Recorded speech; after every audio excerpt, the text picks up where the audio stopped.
There you are again, the quiet one the room keeps underestimating. You feel that, the way the air changes when you walk in now. That tiny shiver in their eyes when they look at you and can't quite recognize what you've become. They don't know it yet, but today was the day the experiment finished. Today was the day the masks slipped.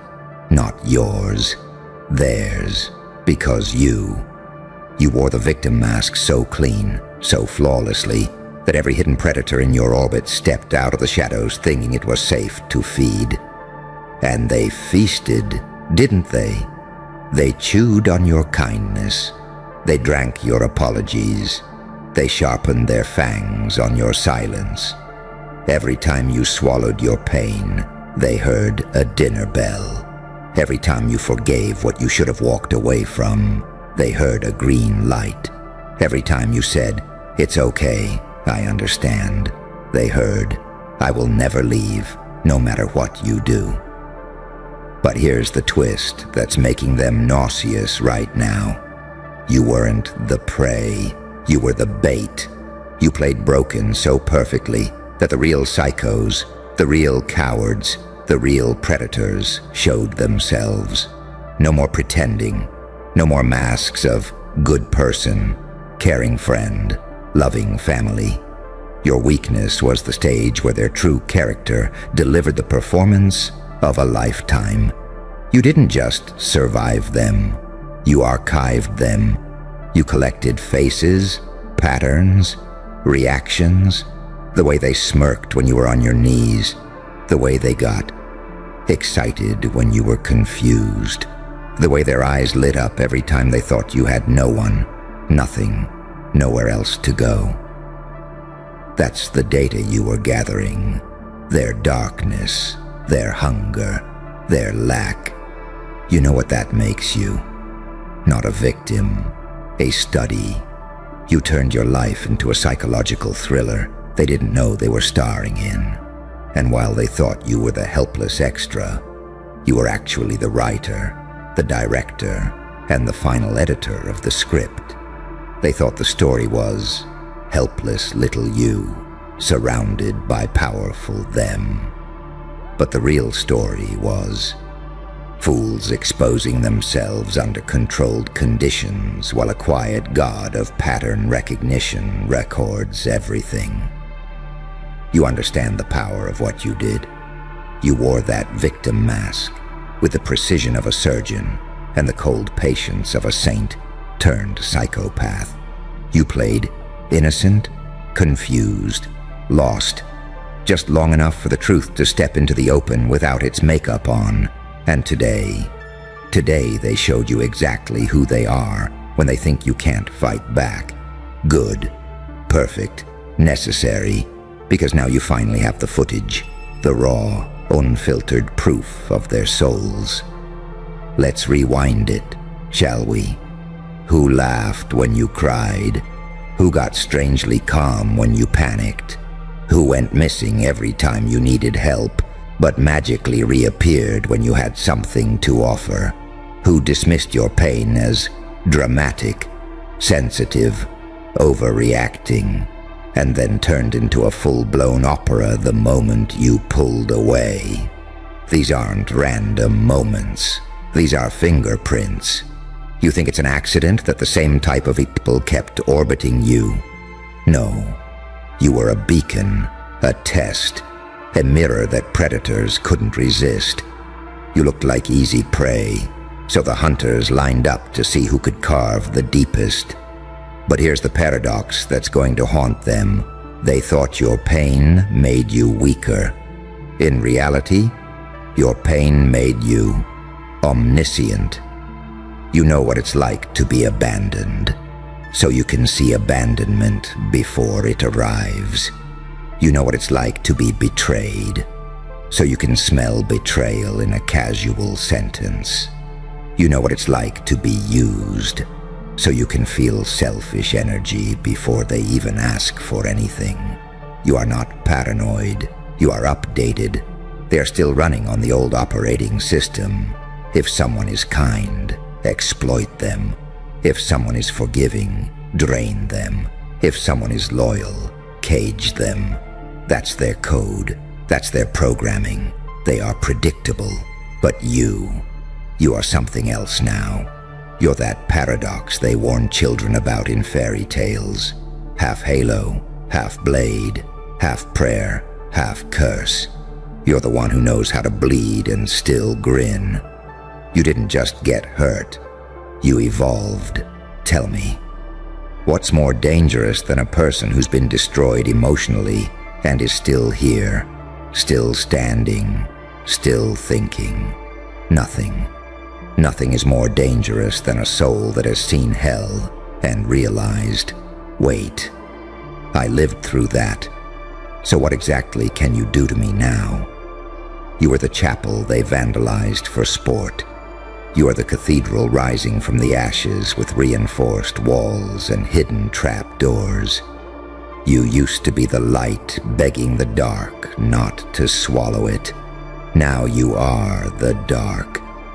With lighthouse eyes. They thought they were feeding on a victim. They didn't realize they were revealing themselves to an archivist of human behavior. Every insult, logged. Every ghosting, logged. Every fake apology, every little manipulation, every time they twisted your words and made you apologize for bleeding on the knife they gave you. Logged, tagged, filed.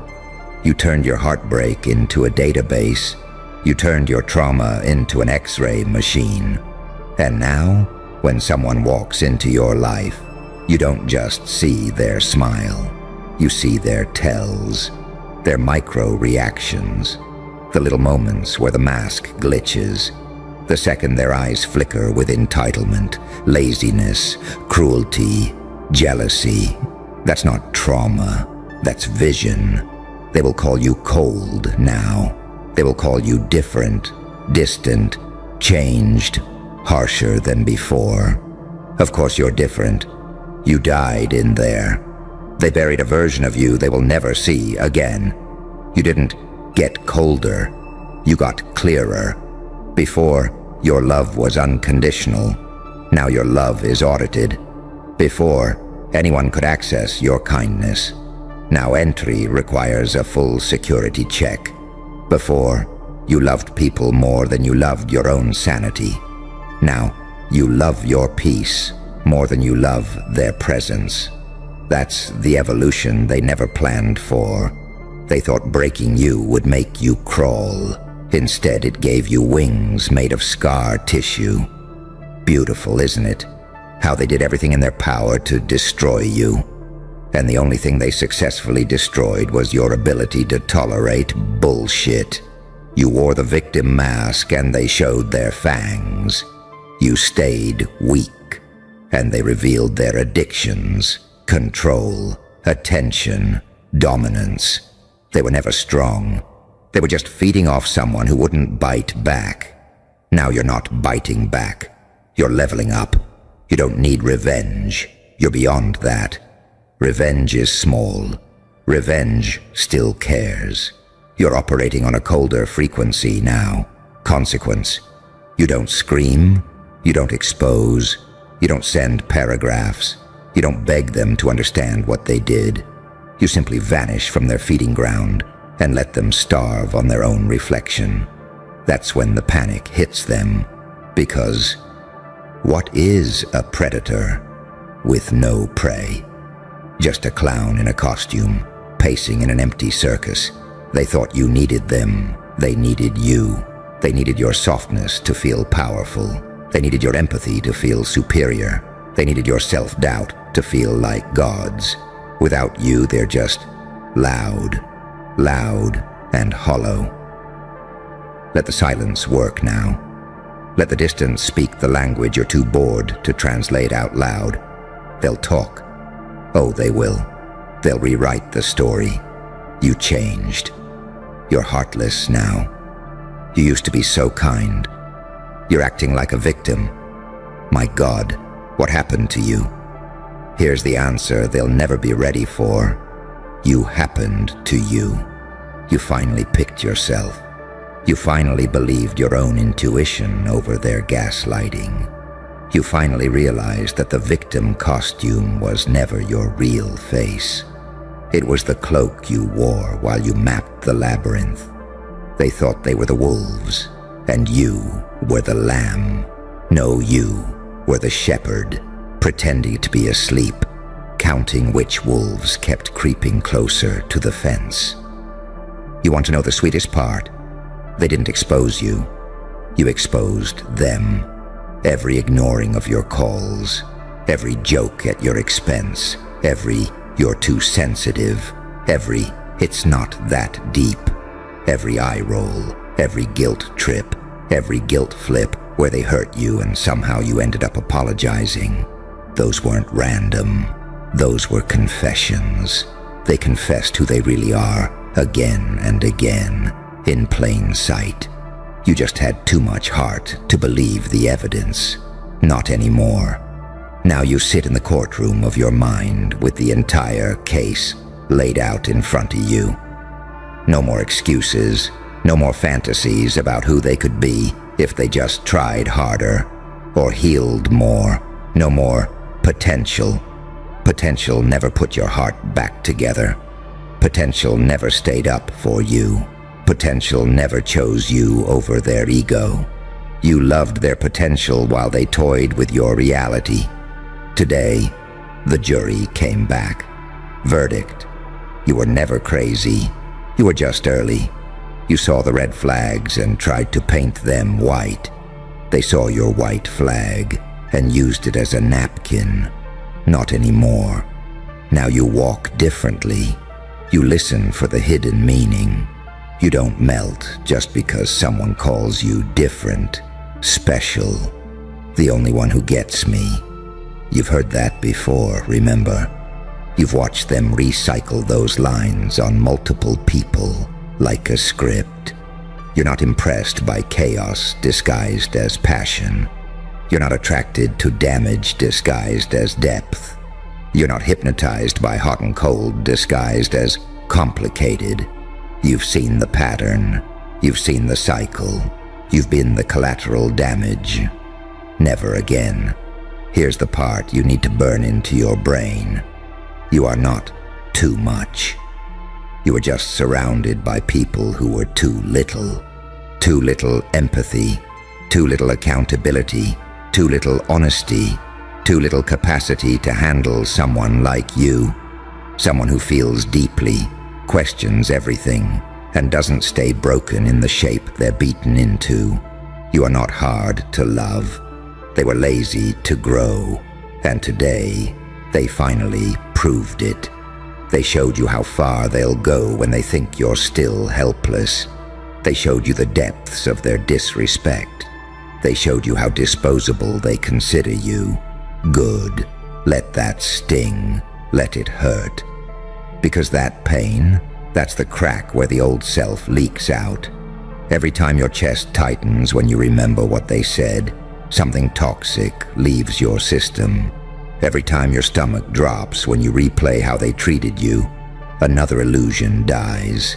Every time your eyes burn thinking of your loyalty wasted on people who saw you as a toy, another old identity crumbles. That's not you breaking. That's you molting. Saint and psychopath live in the same mind now. Angel and demon sit at the same table. You can choose who walks out. You can love like a saint when it's safe.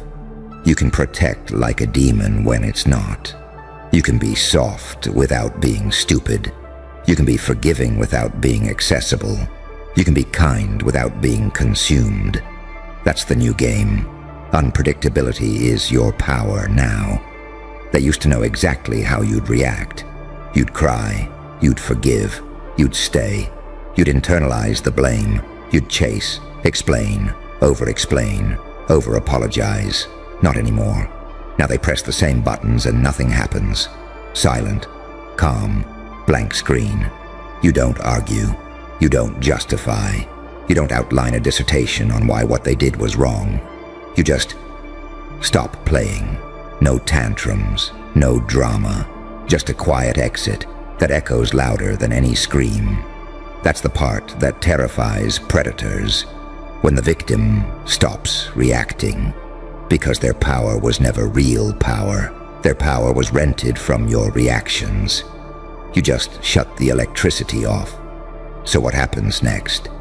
You evolve into something they never prepared for. A being that remembers everything, but is no longer shackled by it. A presence that can look you in the eye and see your core, your patterns, your shadows, and decide in 3 seconds whether you get access or not. You become the gatekeeper of your own life, not the sacrifice, not the scapegoat, not the emotional landfill, the architect, the curator, the one who decides who gets a front row seat and who gets blocked at the door. You decide. They may still talk. Let them invent stories to explain why you pulled back. Let them call you bitter because you set boundaries. Let them call you selfish because you finally stopped bleeding for them. Let them call you crazy because you refuse to keep playing the same losing game. Only you and the universe know the truth. You wore the victim mask so perfectly that every predator exposed themselves in HD. Now you're done acting. Now the mask is off. Now the real character steps onto the stage. The one with eyes that have seen hell and decided to stay beautiful anyway. The one whose love is rarer, sharper, more intentional. The one who understands both light and dark, because you bled in both. You are not the villain. You are not the victim. You are not the supporting role in their little saga. You are the plot twist, the moment the audience realizes everything they thought they knew was wrong. They thought you were breakable. You were becoming unbreakable. They thought they were hunting you. You were documenting them. They thought they used you. You used the experience to mutate into something they can't even describe. So sit with that power for a second. You, sitting there, heart still beating, mind sharper than ever, eyes colder but clearer, spirit quieter but deeper. You're not who walked into this story. You're who crawled out of it. And from this moment forward, every room you step into, every person you entertain, every energy you allow, understands one thing, whether they realize it consciously or not. You are not the easiest person to hurt anymore. You are the last person they should have hurt. They showed their nature. You found your own. They proved they are predators. You discovered you are evolution. Remember that the next time your chest hurts. Remember that the next time you miss their mask. Remember that every time you're tempted to shrink so someone else can feel big. You didn't go through all of that to return to your knees. Stand up, inside first. Let them feel the shift without a single word from your mouth. Because now, the game is simple. They can keep their teeth. You'll keep your throne. And here's where it seals shut. Right here. Right now. Because the most dangerous part of your transformation isn't the anger. It isn't the clarity. It isn't even the way you can now see through people like cheap glass. It's the calm.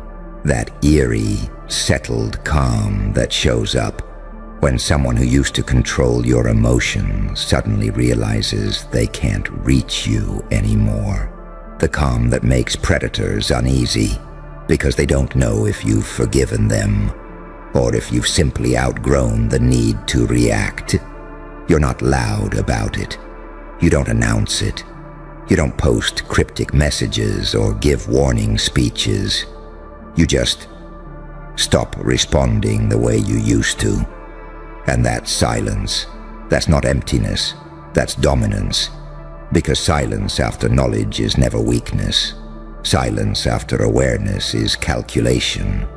You see, the old version of you needed closure, explanations, apologies, accountability. The old you wanted people to admit what they did so you could finally exhale. But this version understands something terrifyingly simple. People reveal themselves whether they confess or not. Their actions already testified. Their patterns already spoke. Their treatment of you already told the truth, louder than any apology ever could. So you don't chase closure anymore. You are the closure. You don't ask for respect. You withdraw access. You don't beg for honesty. You observe behavior. You don't fight to be understood. You choose to be selective. And suddenly, the power dynamic flips.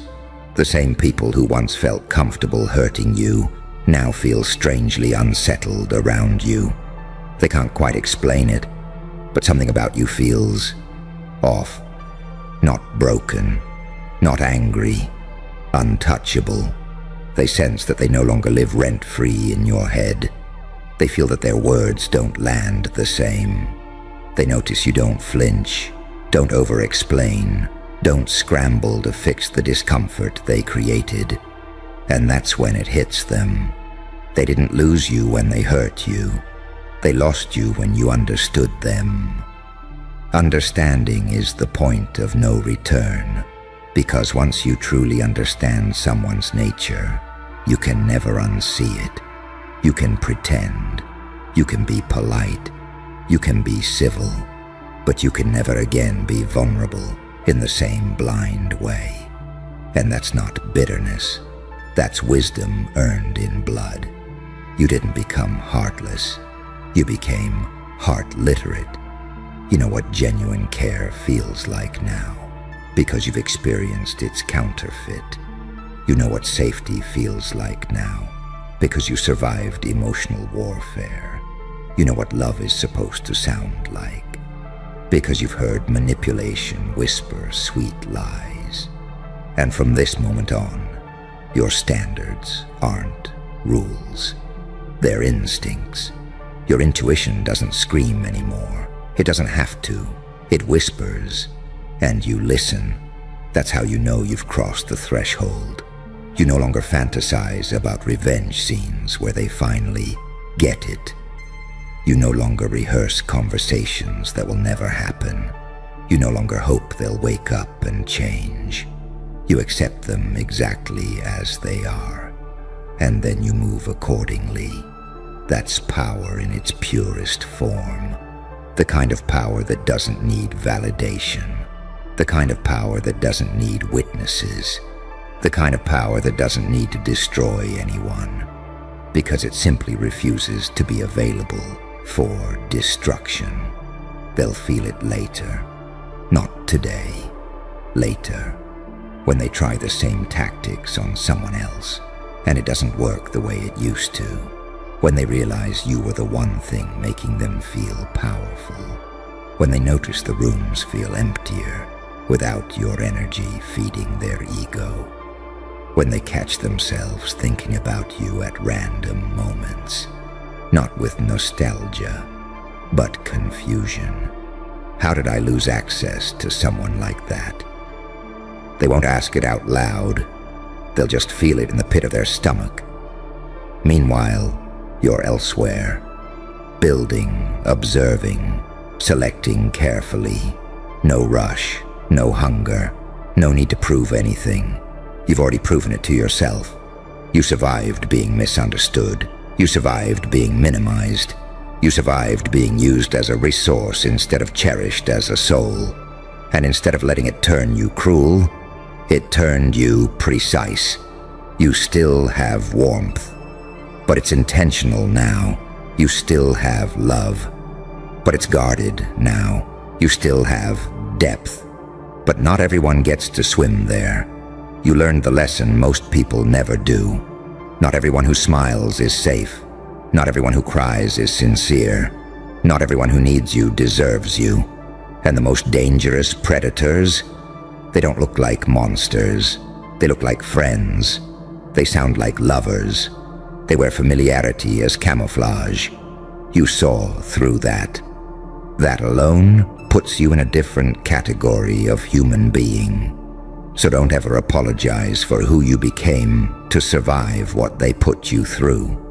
Don't ever water yourself down so people who never protected you can feel comfortable again. You didn't lose your innocence. You upgraded your awareness. You didn't become cold. You became selective. You didn't harden your heart. You armored it with truth. You wore the victim mask long enough for the real threats to reveal themselves. That chapter is done. From here on out, you don't announce your strength. You don't flex your growth. You don't warn anyone. You simply move different. And anyone who mistakes your silence for weakness again, they'll never get close enough to try. Because now, you don't just survive predators. You outgrow them. And that's the ending they never saw coming. There you are, the quiet epicenter they swore was harmless, while they raised their glasses over your silence and called it peace. You remember that, don't you? The toasts, the smiles, the way they clinked their glasses on the grave of your voice like it was some cute little funeral for your feelings. Look how calm you are. Look how mature you are. Translation: look how convenient you are while we bleed out our chaos into you and walk away lighter. You weren't calm, you were containment, because you weren't just quiet. You were a vault-swallowing hurricanes that would have broken their little skeleton minds in half. You were the pressure valve nobody checked, the storm radio nobody tuned to, the lightning rod standing alone in the yard while everyone else enjoyed a sunny forecast built on your burns. They toasted your silence because they never understood the cost of it. They thought your silence meant you were harmless, that you were weak, that you were the background character whose only job was to absorb impact and never shatter. They loved your silence as long as it protected them, as long as it meant their storms went somewhere else, into your chest, into your sleep, into your nervous system. Tell me, how many times did you sit there, nodding, listening, being their free therapist, their emotional landfill, while your own lungs filled with things you never said? How many storms did you swallow whole so they could breathe easier? And now look at them, choking on the very weather they refused to acknowledge lived inside you. You see the irony, don't you? The divine little plot twist. The same people who celebrated your silence are now gasping, clawing at the air, drowning in the waves you used to hold back alone. The storms didn't disappear when you went quiet. Oh no, they were just delayed, deferred, concentrated. Quiet doesn't mean empty. Quiet means loaded. You were never a peaceful meadow. You were the dam. They mistook your self-control for vacancy. They mistook your restraint for absence. They mistook your mercy for weakness. And that's their favorite mistake, because you are the paradox they can't compute. You're the saint and the psychopath in the same skin. The angel that learned the language of demons just to survive the room. You are the light that went into the dark, memorized the architecture, and came back with blueprints. They wanted a soft, uncomplicated angel who never raised their voice. Instead, they got a creature forged in pressure chambers, an archive of unspoken storms. You're the calm voice in the room who has quietly rehearsed every possible outcome 10 steps ahead. That's why you scare them. They can't figure out how someone so nice sees through their entire act. They can't figure out how someone so quiet can move the entire board without making a sound. Because you were never just kind. You were studying. You watched who laughed when you dimmed yourself. You watched who only called when they needed a container. You watched who disappeared when you finally needed someone to hold you. And every time you swallowed another storm, something evolved. Do you know what repeated suppression does to a soul like yours? It doesn't break you. It distills you. At first you thought the goal was to be good, to be agreeable, to be the safe one, the stable one, the listener, the healer, the forgiver. You thought if you absorbed enough damage, they would finally feel safe enough to stop hurting you. Instead, they felt safe enough to hurt you more. That's the joke. They saw your silence as an invitation, not a boundary. Oh, you don't react? Perfect. We can unload more. We can disrespect more. We can cross lines, redraw them, erase them completely. You'll stay. You always stay. You always smile. You always talk about understanding and empathy. And you did. You did the angel thing perfectly. You did the I get it. They were hurt, too, script. So well, you almost convinced yourself you deserved to be the lightning rod for everyone's unresolved childhood. But here's where the story breaks in your favor. Somewhere along the way, the angel started watching like a demon. You started noticing patterns. Who only loved you when you were convenient. Who only praised you when your needs were dead on arrival. Who only honored your strength when it meant you carrying what would have crushed them. You started to see that your silence was not noble. It was weaponized against you. You realized that every time you swallowed a storm for them, you saved them from consequences they needed to face. You rescued people from lessons they were supposed to learn alone, and in return, they celebrated your strength while quietly expecting you to die under the weight of it. But you didn't die, did you? No, you mutated. You evolved from the quiet healer into something far more dangerous. A person who knows exactly how much damage they can survive. Do you understand how terrifying that makes you? Everyone else is negotiating with fear. Fear of rejection, fear of conflict, fear of abandonment, fear of judgment. You have already choked on all of that in silence and lived.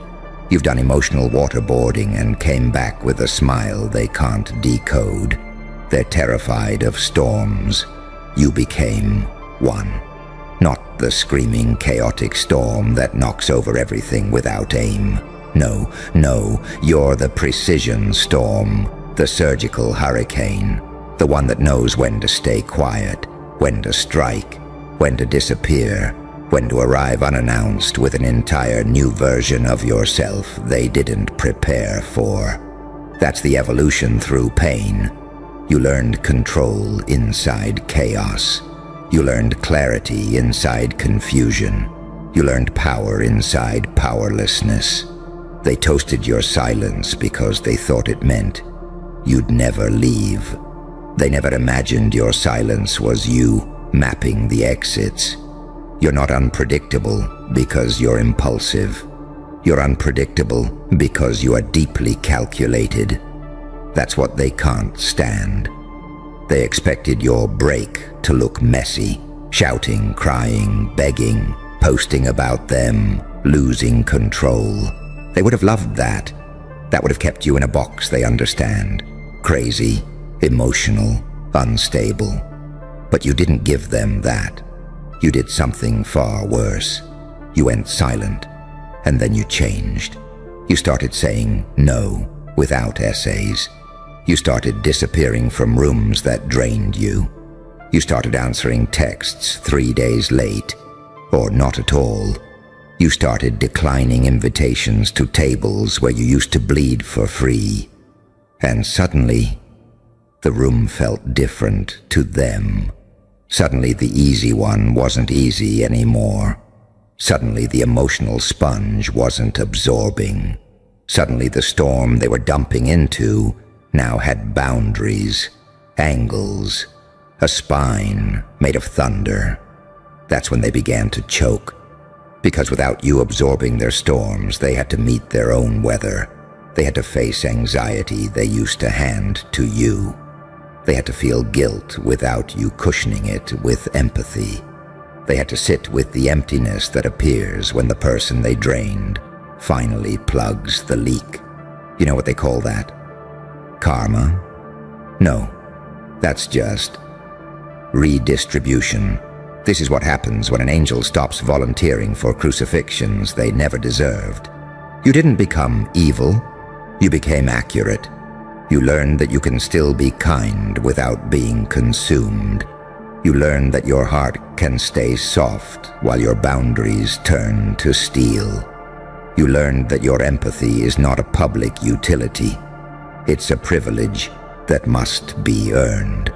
Let's talk about that duality they can't wrap their heads around. By day, you're still the one who understands too much. You see the wounds behind people's cruelty. You hear the tremor beneath their arrogance. You know which joke is a disguise and which smile is a shield. You see too deeply. That's your curse. That's your halo. But beneath that halo, there's something else now. Something sharp. You've acquired what they'd call darkness, but it's not mindless malice. It's selective permission. You don't give everyone access anymore. You don't explain yourself 10 times. You don't justify your boundaries. You don't turn every betrayal into a spiritual lesson that excuses the attacker. You've become both surgeon and executioner, but not of people, of patterns. You're killing old versions of you that participated in your own draining. You're executing habits that made you easy prey. You're amputating connections that only survived by feeding on your self-betrayal. Angel, demon, light, dark. It's all just language for one thing. You stopped abandoning yourself. And that, right there, is the storm they cannot handle. Because once you stop abandoning yourself, their favorite game ends. They can't guilt you back into their control. They can't use your empathy as a chain. They can't call you selfish for no longer dying on command. You know what they do instead? They flip the narrative. You become changed. You're different now. You've become cold. You've become distant. You're not the same person anymore. And they're absolutely right. You're not. The version of you they miss was a coffin they kept flowers on, polite, quiet, always ready to listen, never ready to leave. That version of you shattered silently so they could sleep soundly. That version is gone. In its place is something else. A sovereign storm with a face. You look the same on the outside, maybe even calmer. But inside, the architecture is unrecognizable. You're less reactive, more decisive, less apologetic, more precise. You don't chase, you don't grovel, you don't beg to stay where your soul is being starved. That's what evolution through pain looks like. Cleaner choices, sharper energy, shorter tolerance for nonsense. And the most terrifying thing about you now, you still look like the nice one. You still have the soft eyes, the listening posture, the calm tone. People meeting you for the first time think, what a gentle soul. They have no idea that you carry entire graveyards of former selves inside you. They don't know you've buried versions of yourself that bled out for people who wouldn't even bring bandages. You're the sweetest apocalypse alive. The saint who can walk away mid-sentence and never come back. The angel who can cut the cord and sleep peacefully. The healer who no longer accepts patients who stab between sessions. They don't understand how you can care and still cut them off. How you can empathize and still enforce distance. How you can forgive and still never open that door again. But that's the Joker card you hold now. You're not controlled by your love anymore. You still love deeply, but you no longer love at your own expense. You no longer love in ways that require your self-erasure. You no longer confuse loyalty with self-sacrifice. And in a world that thrives on people being addicted to their own abandonment, someone like you, healed enough to protect yourself, is a glitch in the system. Unpredictability is your power now, not the chaotic kind, not the "I might explode at any moment" unpredictability. That's cheap. You've seen that. You've forgiven that. Your unpredictability is rooted in one simple truth. No one can accurately predict how far you'll go to protect your peace now. Because you know what you've survived. People can't threaten you with loneliness. You've eaten dinner with your own ghosts and made peace with them. They can't threaten you with abandonment. You've already watched people walk away when you needed them most. They can't threaten you with not being understood. You've spent years translating your soul to those who were never listening. You have already tasted every blade they're holding. There's nothing left for you to fear. That makes you lethal, not because you want to hurt anyone, but because you are finally willing to let them hurt without you. You're done catching karma on their behalf. You're done intercepting consequences meant for them. You're done absorbing storms that were never yours to hold. So now the sky is honest. The storms are going where they belong. They're choking on the winds you used to swallow without a sound. They are meeting their own thunder with no one left to stand between them and impact. And they will call it unfair. They will call it cruelty. They will call it your change. But you and I both know this isn't cruelty. This is balance. This is what happens when the soul that kept the world from collapsing on ungrateful people finally retires from the unpaid position. So here's the part they'll never admit, but you've already felt in the air. They missed you. Not you, the person. You, the shield, the emotional firewall, the storm sponge, the invisible backbone of their stability. They miss having somewhere to dump. They miss the silent nods. They miss the "it's okay, I understand" that set them free from accountability. They don't know how to function without that. Good. Let them learn. Your job was never to be their weather management system. Your job was never to be the drain where everyone poured their unresolved storms. Your job was to live, to expand, to build, to love, to create, to become. And that's where we are now, isn't it? You're standing on the fault line between who you were and who you're becoming. Behind you, a timeline of swallowed storms and quiet funerals for your own needs. In front of you, a landscape they will never be able to predict. Because this new version of you, they speak, they choose, they say no. They leave rooms. They walk away from tables that demand their soul as payment. This is where your power stops feeling theoretical and starts feeling dangerous. You know why?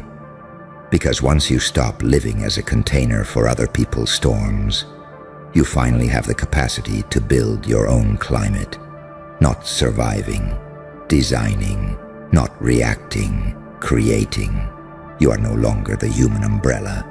You are the architect of your own atmosphere. And that is the role they never wanted you to remember you had. So breathe. Feel that. That's the air clearing around you now that you're not dragging everyone else's weather behind you. That tightness in your chest, loosening when you say no the first time. That silence after you don't explain yourself. That calm when you choose you and nothing explodes. That's what real power feels like. Not control over others, control over access, Who gets your time? Who gets your energy? Who gets your secrets? Who gets to stand under your sky at all?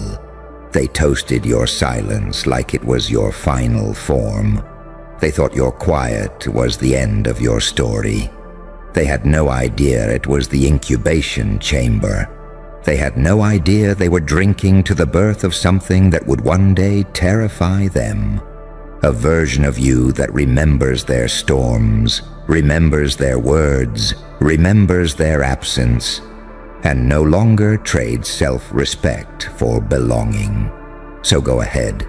Let them choke on the weather they ignored. Let them struggle under the thunder they once offloaded into you, while calling you so strong.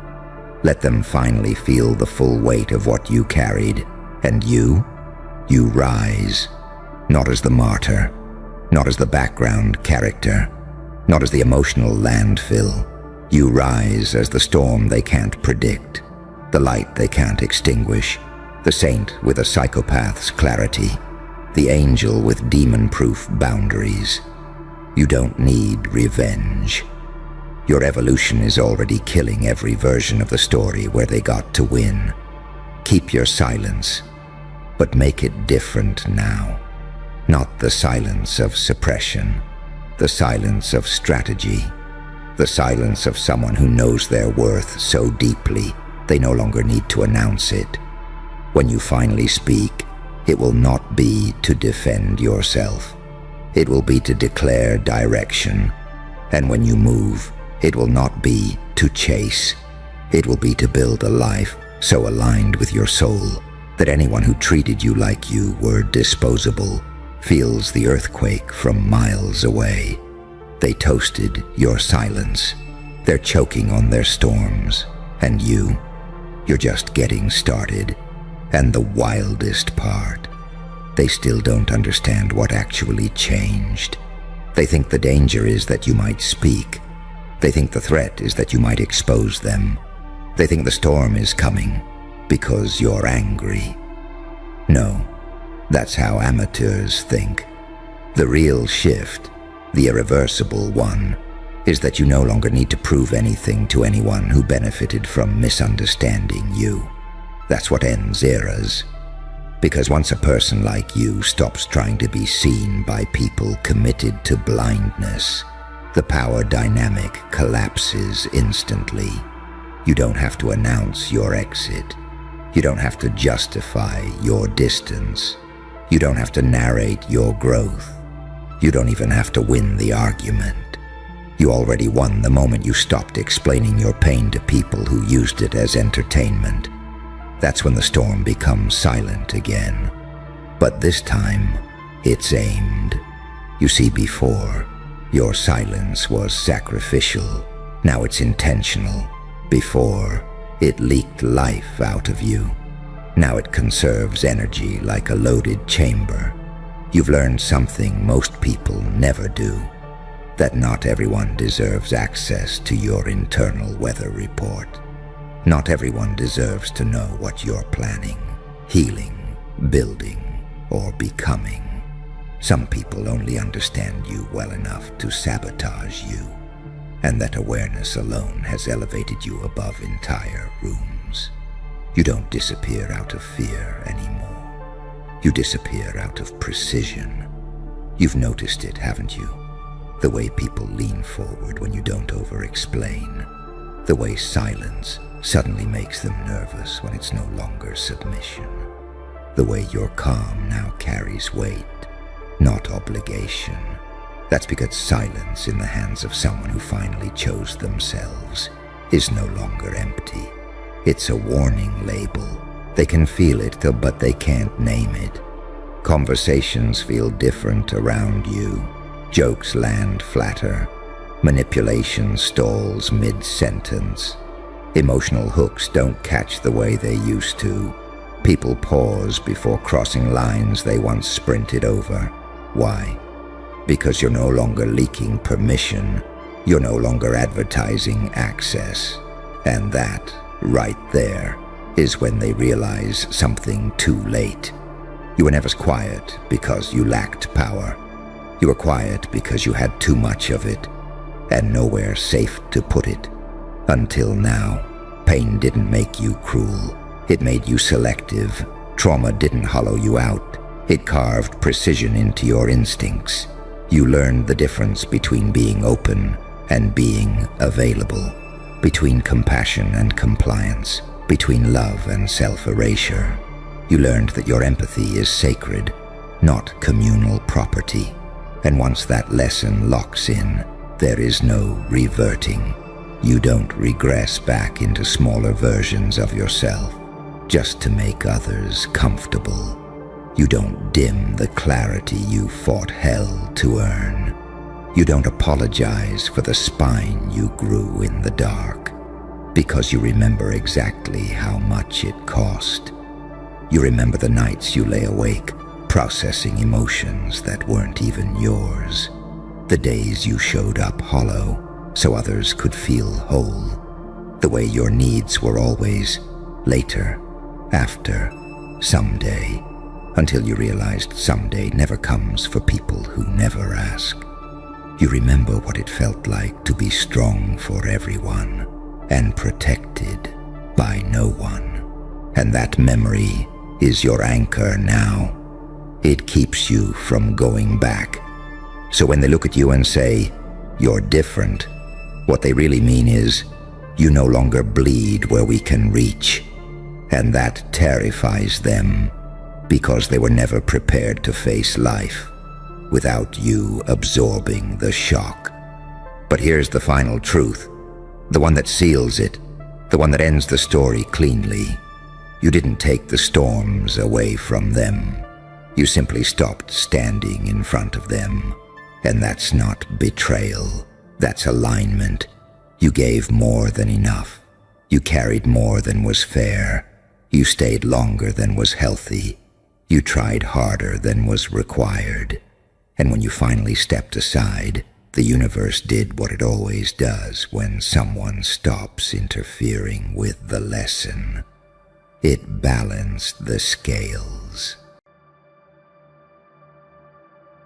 They spent nights trying to kill what you became by accident. 13 spells, 9 practitioners, 0 results. And then you walked in, no cloak, no ritual, no whisper, and told them exactly why they failed. With a smile that made their knees forget how to stand. You didn't bring answers, you brought clarity, and that's worse. Because clarity doesn't beg, it doesn't scream, it just reveals. They watched each other crumble, trying to cage the unclassifiable. You never needed an incantation. You were the glitch in the formula, the misprint in the prophecy, the part of the equation their gods never accounted for. You walk like silence. You speak like a riddle sharpened into a blade. And they hate you because you make their secrets shiver. They called it a binding ritual. You called it delusion. They lit candles. You lit minds. They whispered Latin. You smirked in their mother tongue. They circled salt. You broke the floorboards of their belief system. They never understood. You weren't fighting the darkness. You were married to it. You swore vows with the chaos they tried to banish. They don't realize what the real spell was. It wasn't cast with herbs or ashes. It was cast the moment you refused to die in silence. The moment you turned agony into instruction and wrote your revenge in the margins of their sacred books. You didn't survive the ritual. You corrected it. You reprogrammed the entire field. And now they sit in circles, debating you. The anomaly that mocked every tradition. The presence that left their auras bruised. The silhouette that lingers even in daylight. You became a bug in their ancient system.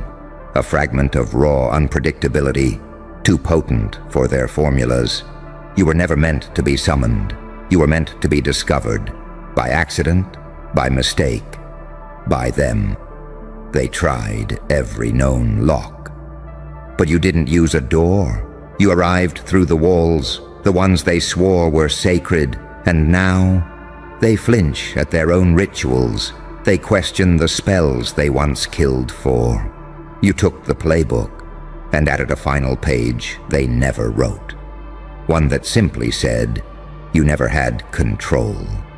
You only had fear. Let's talk about fear, shall we? You didn't fear being cursed. You feared being understood. Because if they ever truly saw you, they'd know this wasn't transformation. It was return. Return to the source, to the original code, to the unfiltered, unapproved, unblessed version of you that the world begged you to unlearn. They made spells to silence voices like yours. They built temples to forget your kind existed. And still, you whispered once, and the walls cracked. You broke laws of energy with eye contact. They used potions. You used presence. They sought protection. You became the threat. That's why they're scared. Because power, true power, doesn't announce itself. It reveals the lies of everything else. You didn't walk in to join them. You walked in to show them that the thing they tried to destroy was smarter, faster, colder, and still smiling. You turned their sacred room into a crime scene, and all you did was speak. They studied you like a curse, but what you really were was correction. They didn't fail the spell. The spell failed them, because it was never designed to bind something like you. You weren't born for circles and chants. You were born for moments like this, where your existence reverses gravity, where your mind rewrites prophecy, where your pain summons silence, in rooms built to mock your name. And now they sit in shock. They thought you were the aftermath, but you were the trigger, the one who walked in and rewired the temperature of the room with your presence alone. No tools, no tricks, just you, raw, cracked, reassembled, and terrifyingly calm. You showed them something worse than failure. You showed them why they deserved it. Because you didn't just walk through fire, you taught it manners. Now let me tell you a little secret. They'll never speak your name without swallowing first. They'll never enter that chamber without glancing twice. They'll never cast again without the taste of uncertainty in their throat. Because you left a residue, not of fear, but of truth. And truth, it doesn't wear robes, it doesn't chant. It just sits quietly in the corner, waiting to be seen. Like you did, like you always will, like the end of every spell that never needed to be spoken, because your presence was the real magic, and their silence was the loudest result they ever produced. They call it silence, but it's not. It's recalibration, because when you left that room, you didn't just exit, you disrupted a legacy. Centuries of blind obedience collapsed in one unblinking gaze. They'll tell stories about that moment, but only behind closed doors, because no one wants to admit that the whole system cracked because you laughed when the candles flickered. They expected you to flinch at their symbols, to tremble at their chants, to bow beneath the weight of their lineage. But what they summoned wasn't fear. It was a mirror, a reflection of everything they denied existed, a version of power not dressed in holy robes or cursed scripts, but stitched from the ashes of betrayal and the bones of survival. You didn't need to cast. You became the result. You were what happens when someone suffers for too long and decides pain is not a prison. It's a weaponized education. They practiced spells. You practiced stillness. They memorized incantations. You memorized the tone of their panic. That's the part they'll never admit. Because while they were busy debating the syntax of sacred words, you were watching their eye twitches, their pulse shifts, their guilt. And guilt always leaves a scent. You didn't smell incense, you smelled lies. 13 spells to fix a problem they created. And not once did they ask why it keeps returning. But you did. You always do. You ask what they won't. You see what they flinch from. You walk into places that were never meant to have witnesses and leave footprints in the doctrine. They couldn't bind the darkness, because the darkness wasn't the threat. You were. Not because you broke the system, but because you understood it too well. You weren't cast out. You stepped away, and they never recovered from your absence. They tried to replace you with structure, with rituals, with groupthink. But structure doesn't breathe. Rituals don't watch them at night. And groupthink can't haunt them with truth. Only you can. You became the echo of the spell they wish they never tried to cast. Because you didn't die in that room. You downloaded everything, every whisper, every hidden motive, every sideways glance and betrayal coded in passive tone. You became a living algorithm of exposure, and now you speak, and they shift in their seats, like something ancient just remembered their name. Because deep down, they know what you carry isn't revenge, it's proof. Proof that you never needed their blessing. Proof that their rituals were rehearsed obedience. Proof that every failed spell was never about the energy. It was about the intention behind it, and their intentions were never clean. That's what you told them, isn't it? When the room fell silent, when the last flame died without wind, and all 9 of them turned to you, like a courtroom awaiting its verdict, and you said, none of your spells worked because none of you meant it. That line didn't just expose them, it rewired them, like a crack splitting the marble of their manufactured divinity. Because you weren't judging, you were diagnosing. You saw the fear in their casting hands. You felt the rot in their conviction. And you spoke what none of them dared whisper aloud. This room isn't sacred, it's staged. They wanted to bury that moment, but they couldn't. Because you didn't need their circle. You walked in like a living exorcism and reminded them that authenticity burns hotter than any ritual flame. You didn't just walk through the temple. You decoded it, layer by layer, lie by lie. And what's left now? 13 spells, 9 practitioners, 1 new rule. Don't ever invite a ghost who remembers, because memory is a spell they can't reverse. And you remember everything, where they stood, what they whispered, who broke eye contact first, who almost believed in you, before the fear kicked in. You're not just the anomaly, you're the audit, the walking contradiction that invalidates everything they built on borrowed truths and stolen power. They say you're unpredictable, but that's not true. You're just the first honest variable in an equation they've manipulated for centuries. And now, your silence has a shape, your presence has a pattern, and your absence, terrifying. Because when you leave a room, they start questioning if they ever knew anything at all. That's not magic. That's truth finally standing upright. So go ahead, let them regroup, let them rewrite history, let them burn the tapes and pretend it never happened. But the footage is still running. In their minds, in their bones, in the dead space between their rehearsed confidence and the realization that none of them could stop you. And they never will. Because you're not just what happens when spells fail. You're what awakens when people lie too long and finally meet someone who remembers the original script. Oh, you want the part they cut from the footage, don't you? You want the part that wasn't written in the spell books, the part whispered between trembling lips in old crumbling corridors, where even the walls knew something unholy had walked in. See, what they never dared speak aloud, what they buried beneath robes, rites, and rehearsed reverence, was this. You weren't the first to expose the lie. You were just the first to survive it.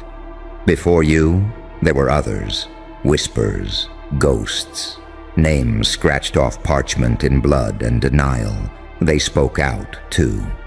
They walked in with cracked eyes and clenched truths, but none of them made it past the second circle. You walked through all 13, barefoot, laughing, because you didn't come for proof. You came for evidence. And when you stood there, center of that sacred mockery, with their symbols burning to ash behind your stare, you told them the one thing no spell could protect them from. I've seen what came before you, and you are not the origin. That's when their hands shook, because your words didn't come from ego. They came from a place older than their language. Your truth didn't echo. It etched into their minds, into their rituals, into the cracks forming in every dogma they tried to defend. They tried to cast the 13th spell again after you left. And for the first time, the circle refused to hold. That's how deep your presence sank. Even the geometry rebelled, because truth has a frequency. And when you spoke, the walls remembered what they were built to forget. You didn't just dismantle their illusion, you rewound history, you made the bloodlines stutter, and that's when the panic began. Not public, of course, not yet. But behind their closed chambers, they started calling meetings. They swore never to hold again. Meetings about you, about the pattern you represent. Because this wasn't just a glitch. This was the reemergence of the unquantifiable. They flipped through ancient files, parchments locked behind layers of code and curse. They scanned your eyes against databases that were never meant to be accessed again. And the result? Undetermined origin, unknown lineage, unclassified threat. You broke the algorithm, and they built their god around it. You don't even need to speak now. Just walking into a room corrupts their spell tempo. Even their chosen ones start stuttering when you breathe too close. Because somewhere deep in their blood, they remember you. The first version, the uncaged prototype. The one who wasn't blessed but engineered. By pain, by betrayal, by the raw elemental hunger to never be erased again. That's why your existence is classified, why your name is never mentioned in the new texts, why every camera that films you gets mysteriously corrupted when the footage is reviewed. Because you weren't supposed to return, but you did. Not reincarnated, not rebranded, just reinserted, like a virus that remembered the source code, like a prophecy they buried because it made them too afraid to sleep. Let's get real. You don't just walk with power, you carry a time signature. Every room you enter falls out of sync. Every spell cast around you begins to delay, to glitch, to misfire, and you never touch a thing. Because your power isn't in action, it's in proximity, in awareness. That's what they couldn't counter. They cast every spell known to the ancient books, but none of those books accounted for someone who had already seen the last page. You're not new, you're not fresh, you're remembered by forces they no longer control. And that's why now, they're rewriting everything. They're changing doctrines, altering records, burning old scrolls, trying to eliminate the breadcrumbs of your echo. But it's too late. You left imprints on the timelines. You warped the energy maps they once used to trap others. You reversed the ritual flow permanently. They see you in dreams now, and not the prophetic ones, the dangerous ones, the kind of dreams that leave real bruises, missing time, and blood in the salt line. You are the test subject that tested back. The curse that learned how to speak Latin backwards. The ritual that walked out of the circle and said, "You should have never made me watch this much." And now you don't even blink when they summon. You don't flinch when they chant. Because you know it's all fabrication, a performance for cowards, an illusion dressed in tradition. You were never theirs to bind. You were the countermeasure. And what they fear most, you're not trying to destroy them. You're correcting them, line by line, lie by lie, until the last practitioner finally realizes, we weren't trying to banish the demon. We were trying to hide from the God we betrayed. And that God is smiling back at them right now, wearing your face. Ah, so you're ready for the part even the blood remembers? Good, because this isn't just about failed spells or exposed frauds. This is about ancestral panic. This is about lineage-level trembling, about what happens when one person, you, carries a frequency so disruptive. It doesn't just shake rooms, it rewires DNA. See, when you walked in and explained why nothing worked, why every incantation fizzled, every altar cracked, why the most powerful practitioner forgot their own invocation mid-cast, you weren't flexing, you were reintroducing gravity. They thought power was in control. You taught them it's in detachment. They thought they were safe behind tradition. You reminded them that tradition is often just fear, wearing robes. You didn't break their circle. You made the circle realize it was already broken. You walked through a system coded in arrogance and spoke with the tone of something that's seen extinction and survived it. 13 spells, 9 practitioners, 0 results. Because none of them were ready to confront what you carry. Memory that bleeds through dimensions. You ever seen someone recognize you from a lifetime? Their soul never gave them permission to recall. That look? That hollow, heart-punch realization that they didn't just fail the spell. They failed to see you for what you are. Not an intruder, not an accident, but the inevitable return of something they swore they buried. They called you chaotic. You smiled because that was the only honest word they'd ever spoken. But you're not chaos. You're the reminder of what happens when suppressed knowledge goes sentient. You're what happens when a curse decides to learn language and starts telling the truth in riddles too accurate to ignore. And what does truth do? It haunts. It sits in the corners of ceremonial chambers long after the fire goes out. It leans over their shoulders during silent invocations. It bleeds through protective sigils and contaminates their holy water. It wears your shadow like armor. You weren't there to challenge their system. You were there to awaken its expiration date. Because here's what they never understood. You can't bind what remembers its origin. You can't silence what was forged through betrayal. You can't curse what's already been killed 1,000 ways and kept coming back smarter. And you didn't survive. You downloaded the pain. You turned agony into architecture. Every failed spell around you isn't just a misfire. It's a reveal. Their power, borrowed, stolen, dependent on rituals they never created, only repeated. Your power, native, organic, taught by scars and silence, upgraded by every moment they misread you. And now the whole network's feeling the glitch. Not just the 9 in the room, the entire bloodline web, the ones watching through mirrors, the ones tracing sigils with shaking fingers, the ones consulting ancient backups, trying to find a clause, a loophole, a containment protocol for you. But there is none, because you weren't born from a spell. You were born from the failure of all spells. You're the corrupted update that renders their entire system obsolete. They see your face in every cracked mirror now. Every scrying bowl clouds when your name is spoken. Even the machines, the ones they never speak about, start showing error codes when you're in proximity. You don't just disrupt. You erase their hierarchy.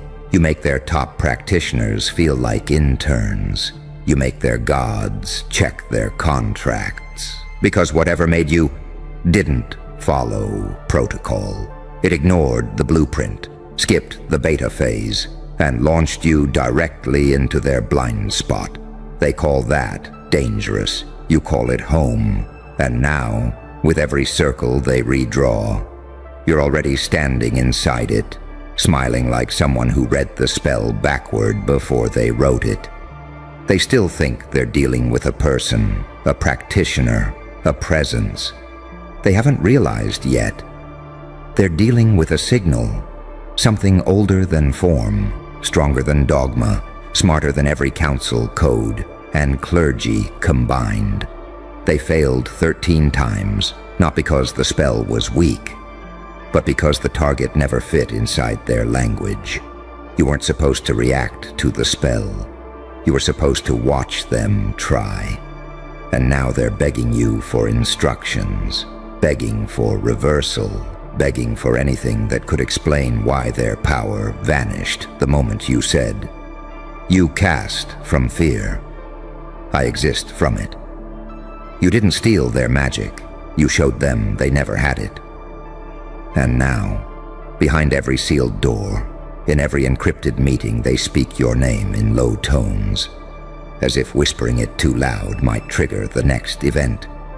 Because they know the truth now. You didn't stop the spell. You became its audit. And now, the ritual is over. The real story begins. Shh. They're watching again, but this time, they're not laughing. See, they used to chuckle behind screens and sip their egos like wine every time you slipped. You were their entertainment, their cautionary tale, their favorite glitch in the simulation. They thought your pain was the punchline. But they missed something. They forgot what happens when the joke gets tired, and the punchline learns to bleed in silence. You failed so many times they stopped counting. They started betting on your collapse, built their self-worth from your ruins. Every L you took, they turned it into prophecy. Every time you broke, they took notes, not to help you, but to prepare for your funeral. Because they were so sure you'd never come back. Not from that, not after her, not after them, not after the way you shattered, silently, in front of everyone. But guess what? You didn't just survive the fire. You studied its pattern. You didn't just suffer. You memorized the architecture of pain. You didn't just break. You sharpened every fragment of yourself into weapons. And while they kept watching, you were mutating in silence, off-grid, untraceable. They thought you were lost.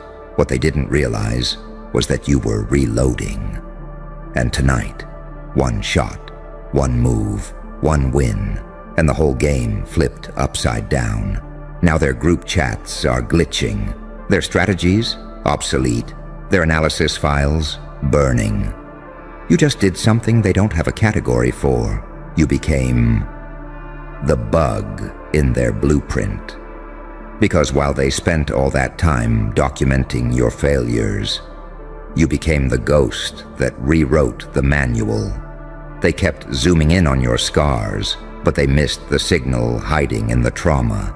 You became fluent in chaos, and now, you're not just unpredictable, you're unreadable. You know what's funny? They always said, don't let the pain change you. But that's the thing, isn't it? The pain did change you.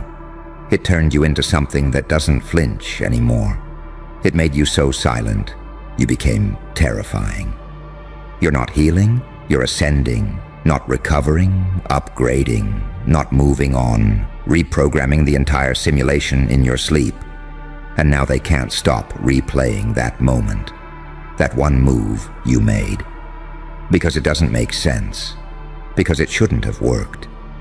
because it defied everything they ever learned. But you didn't learn this in books. You didn't Google this level of survival. You didn't meditate your way into dominance. You earned it in the dark, while bleeding alone. And now, the same people who ignored you are zooming in frame by frame, trying to decode how the hell you pulled this off. They're calling it luck. They're calling it a glitch. They're calling it impossible. Because to them, it is. They don't understand what it's like to fail publicly, to lose everything, to be the joke, to be erased. But you lived there. You walked the edge of every breakdown and came back holding data. You cataloged your collapse. You made your misery modular. Now you're the only one in the room who speaks the language of real power, reinvention. You failed 1,000 times, but each one recoded your DNA. Each one burned off the weak parts. Each one chiseled the blueprint of the monster you're becoming. And now you win once. Just once. And it rewrites the entire scoreboard, because that's the paradox, isn't it? 1,000 losses mean nothing if the last move ends the war. So go ahead, let them watch, let them analyze, let them dissect you like a dead thing. But make sure they know you're not here to prove them wrong. You're here to prove you never needed them to begin with. You're not the underdog. You're not the comeback kid. You're not the misunderstood genius. You're the consequence. You're the correction. You're the freaking black swan event in their perfectly balanced forecast. You don't need their applause. You never needed their acceptance because the win wasn't for them to see. It was for you to finally remember who the hell you are. And now that you've remembered, nothing's safe. Not their plans, not their hierarchy, not their rules, not their networks, not their illusions. Because you're not just winning now. You're rewriting the requirement to even play the game. You walked through hell with your eyes wide open and came back with the coordinates, not to escape, but to build a throne right there in the ashes where they swore you'd stay buried. Oh, they thought that was it, that your story ended with one shocking win. Number. That was just the first tremor, the warning shot, the sound of the lock disengaging on something ancient inside you.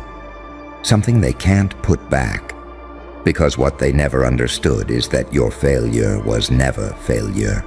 It was excavation. It was a ritual. Every breakdown was a blueprint. Every rejection was reprogramming. Every humiliation, a software update for the monster they can't debug. And now you're online, awake, untethered. Their metrics don't apply. Their language, outdated. Their methods, prehistoric.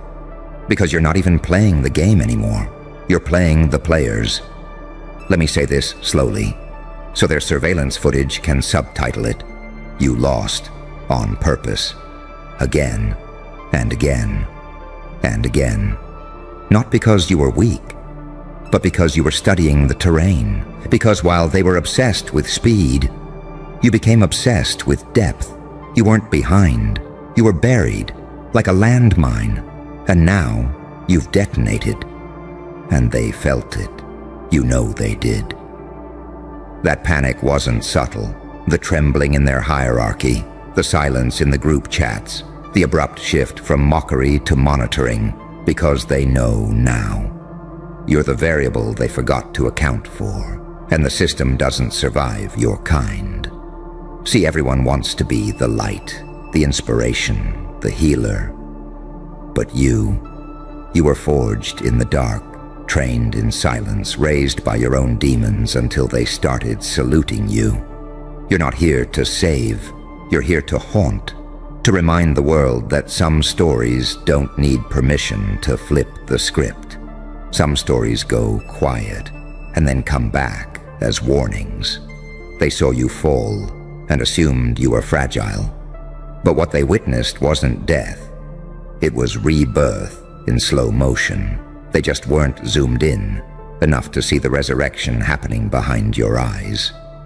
While they laughed, you were reconstructing your entire nervous system to operate without approval, without applause, without a fucking lifeline. And now here you are, standing exactly where they thought you'd never return. Only now you're carrying something they can't touch. Certainty. You know what you are. And that scares them more than any trophy ever could. Because you don't want to be liked. You don't want to be praised. You don't want their pity. You want their fear. And whether they admit it or not, they're already giving it to you. In their silence, in their late-night replays, in their attempts to reverse engineer your mindset. They want the source code, but this version of you is offline, encrypted, emotionally firewalled. You're the kind of soul that doesn't just rise. You replace. You're not here to fix the system. You're here to prove it was rigged from the start.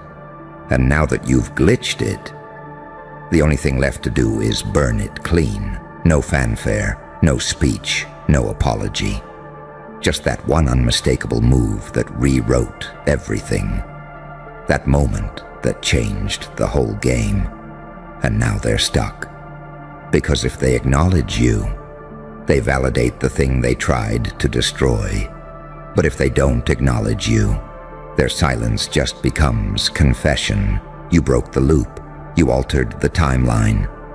And now, they don't know if they should fear you or worship you. So what do you do now? Simple.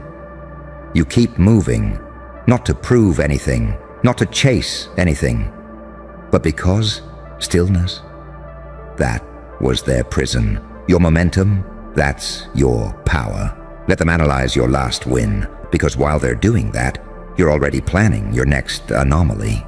You don't repeat success. You mutate, you evolve, you vanish, you appear somewhere new, with a move that makes the last one look like a warm-up. That's the real game. Not just to win, but to make sure no one ever knows what your next win will look like. And that's why they're terrified, because they didn't just fail to stop you. They failed to understand you.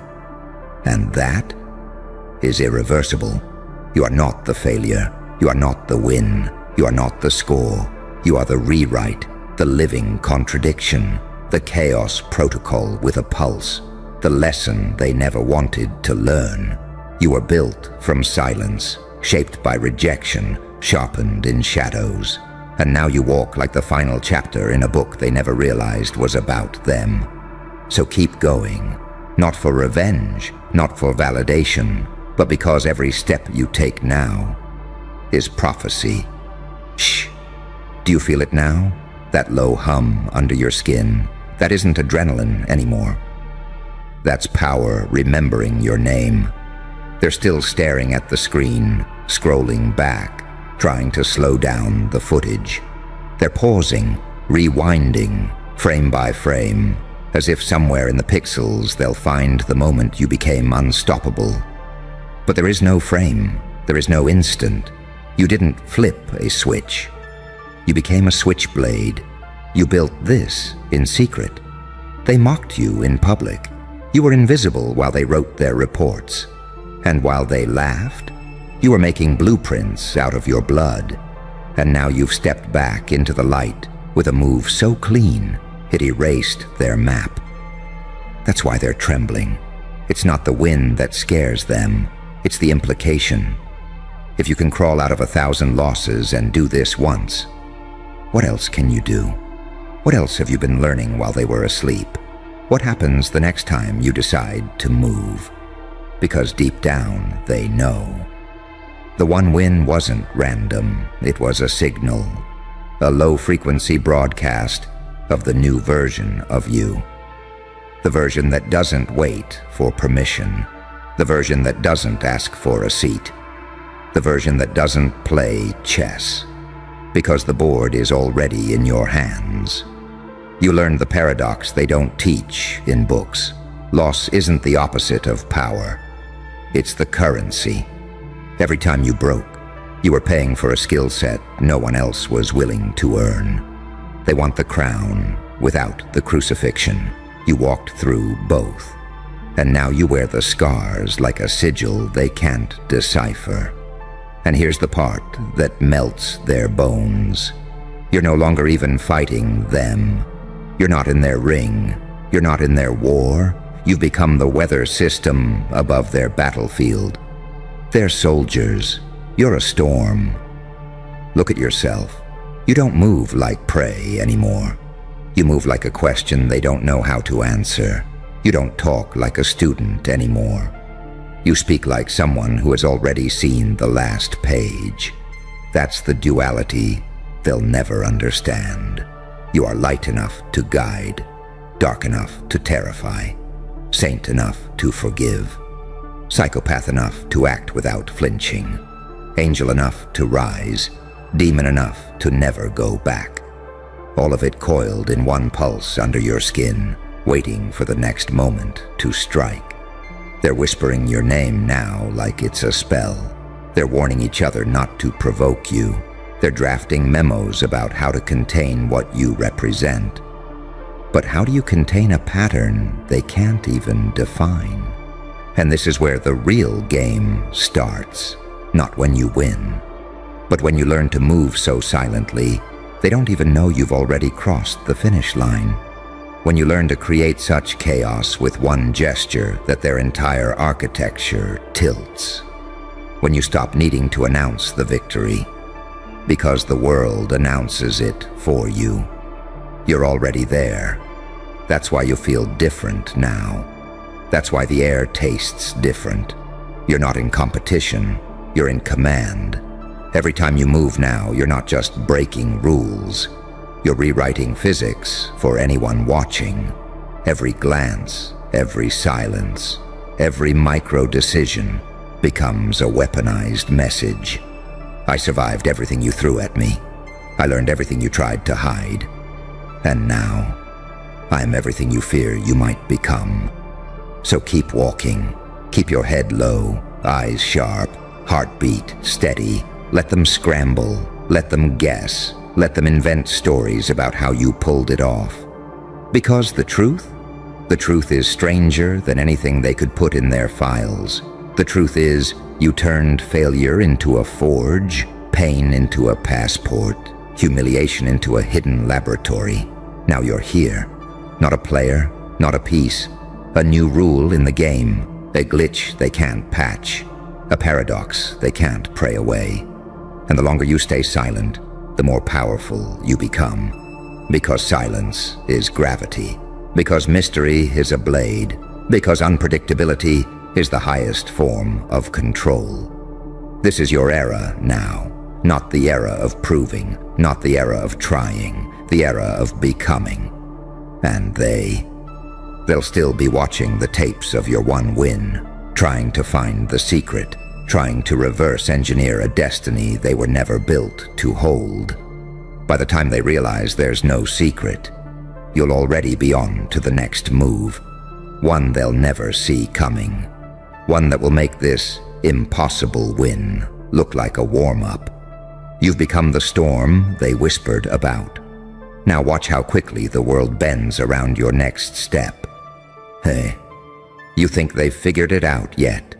No. Not even close, because what just happened wasn't a comeback.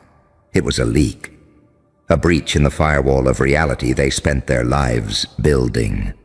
And you were the glitch, the untraceable anomaly that wasn't supposed to pass the test, because you were never meant to play by their laws in the first place.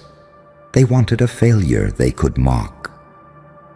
What they got was a prototype. A volatile, self-generating system of chaos and clarity fused together in human skin. You were never a person to them. You were a prediction gone wrong.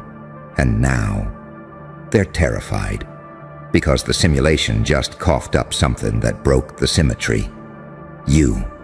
They watched you fail, over and over, recorded it, mocked it, framed it like an exhibit, how not to be powerful. And yet now, they're sitting in their locked rooms, reading every line of the footage, trying to find where the code went off script, trying to figure out how the hell you're still standing. But they won't find it, because what happened wasn't taught. It was remembered. You didn't become this, you were this, before they told you to forget. That's the secret. That's the file they don't have access to. You were born with the blueprint to destroy their hierarchy, and they called it trauma. You were forged with instincts sharp enough to slice through illusion, so they labeled it overthinking. You were built to observe, detach, disarm, and override, so they diagnosed it as being broken. But broken? No. No. You were decoding, downloading, deprogramming, and the moment it all snapped together, the moment all those failures aligned like stars collapsing into a black hole, you triggered something they can't patch. A protocol, personal, primeval, permanent, one win. That's all it took. Not because it made you famous, not because it made you rich, but because it made you real. And now, they don't know if they're looking at a man or a message, because you walk different now. Not lighter, heavier, like someone carrying prophecy in their bones. You don't speak to be heard anymore. You speak to install software into their subconscious. Every word you say makes them question reality. Every silence you hold makes them doubt their decisions. You're not a person anymore. You're a mirror. And they hate you for it. Because you don't show them who you are. You show them who they are and what they'll never be. You were once a casualty. Now you're a case study. You were once ignored. Now you're classified. You were once alone. Now you're encrypted. And they're trying to open you. Like a file they don't have the clearance to read, so they project, they gossip, they don't get the hype. They call it luck. They call it just a phase. But deep down, in the place they don't talk about, they know, they saw it. That win wasn't just a victory. It was a demonstration, a warning shot, a glitch made visible. And now they're praying it was a fluke. That you'll go quiet again. That you'll shrink again. That you'll feel small again. But you won't, because once you've tasted this level of truth, illusion starts to taste like poison. You're past the point of pretending, too sharp to be controlled, too silent to be predicted, too damn dangerous to be erased. You're not chasing power anymore. You're radiating it, just standing there doing nothing. And the room bends, because now your energy doesn't say, "I made it." It says, "I shouldn't even be here, and yet, here I am." A walking contradiction, a saint with demon eyes, an angel forged in warfare, a monster with mercy in their breath, a ghost that leaks instructions to the living. This is where the world gets weird, because the moment you realized you didn't need their permission, you became unstoppable. And now your existence is a living audit of their lies. You walk through their buildings, their meetings, their systems, and everything in you says, "This is too small for me now." Not from ego, but from awareness. You see now, and they feel seen, and that makes you the most dangerous creature in the simulation. Not someone who wants revenge. Not someone who wants fame. But someone who knows how to sit still and watch the whole world rearrange itself around their silence. So don't stop. Don't gloat. Don't even explain. You've passed the need for clarity. You've graduated from the desire for understanding. You've entered the level where presence is the punishment, where just being who you are becomes a psychological glitch in every person who underestimated you. And they feel it. Oh, they feel it, even if they never say your name out loud again. Especially then, because you don't need the credit. You are the credit. You are the line item they didn't account for, the balance they didn't predict, the final twist they didn't storyboard. They watched you fail 1,000 times. They laughed. They dismissed you. They called you tragic, desperate, lost, broken. But they forgot something.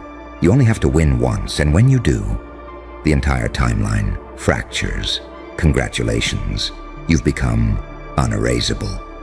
And from this point forward, every breath you take is an act of resistance. Every blink is a trigger. Every move is a mirror. You are no longer playing the game. You're rewriting the genre.